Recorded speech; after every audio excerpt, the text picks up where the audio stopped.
ఆయన దీర్ఘశాంతుడు, కృపాతిశయము గలవాడు.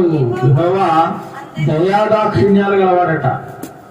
దీర్ఘశాంతుడు, ఆయన ఓర్చుకుంటాడు, ఓర్చుకుంటూనే ఉన్నాడు. ఇంకా నేను చేసిన పాపము ఆయన ఓర్చుకుంటూ ఉన్నాడు, కృప చూపిస్తూ ఉన్నాడు. యెహోవా అందరికీ ఉపకారి. ఆయన కనికరములు ఆయన సమస్త కార్యముల మీద ఉన్నవి. ఆయన కనికరం ఏంటో తెలుస్తుందా? నువ్వు అర్థం చేసుకుంటున్నావా?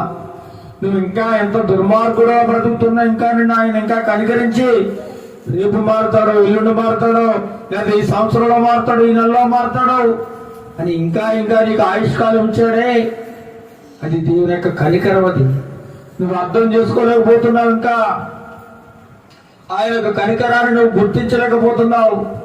ఆయన ఆదరణను నువ్వు ఆయన ఆదరణను, ప్రేమను నువ్వు అర్థం చేసుకో.